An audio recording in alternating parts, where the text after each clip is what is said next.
there was a great friendship between Jiddu Krishnamurti and David Bohm, and they had a beautiful interchange. And I've read pretty much all the material in my 20s. I read it of Krishnamurti, and I definitely think, you know, he has a beautiful essay on love, and it's so deep, and it's sort of the encapsulation of the Indian phrase neti neti, not this, as a poem.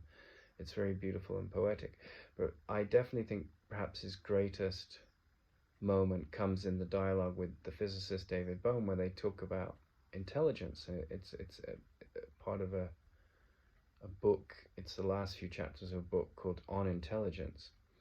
And in the meeting point of these two men, they talk about something called a Wheatstone bridge. So a Wheatstone bridge is a device in physics which measures the movement of current, but you can use it in reverse, and it measures the lack of the movement of current.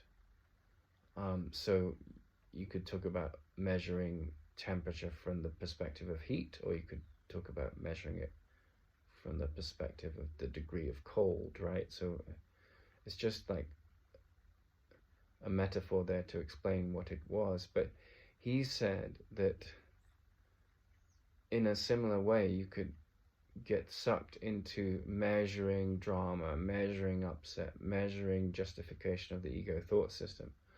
Or you could use the mind in a way to measure the clearing away of that, right? Which is the awakening of intelligence. It's that is what real intelligence is.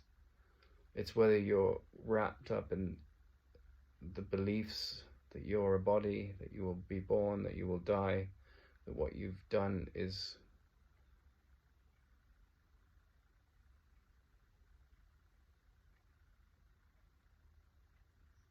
born of guilt in the mind, and what others have done is born of guilt in the mind, projected out. Or you can measure perception through the eyes of the eradication of those beliefs and the degree to which you've dropped them.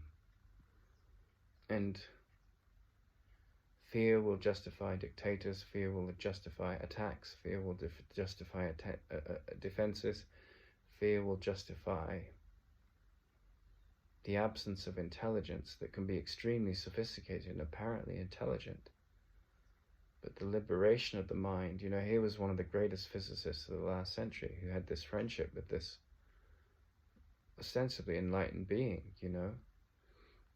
And in their friendship, you know, there was a great deal of respect and mutual respect for each other. And, you know, there was no way that Krishnamurti could have taught physics at the level that David Bohm was. He was a collaborator with Einstein.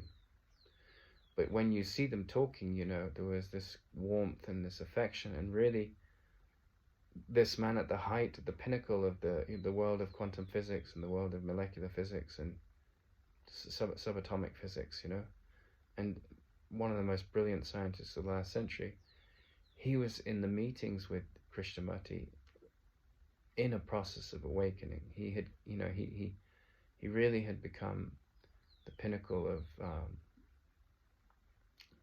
his profession, but at the same time he'd sort of seen that profession was a window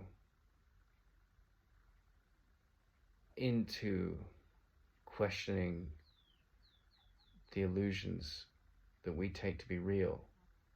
And that led him to this friendship with this man that had mastered seeing through the illusions. And so their conversation about the Wheatstone Bridge is a wonderful mirror, without any of this sort of like, I'm a Buddhist, follow Buddha, I'm a Christian, follow Christ. You know, I'm not judging any of the people that take those paths, or I'm an atheist, follow my belief in atheism. But it was two men who had come to similar conclusions, one through observation of the physical world, and the other through observations of the observer in his mind. And they met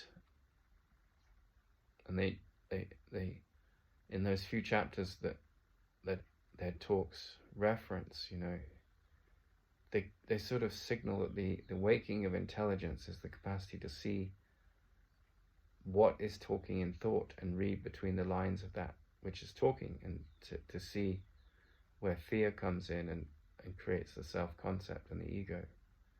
And that intelligence would mean the dropping of that way of seeing, for seeing it as false is intelligence in essence.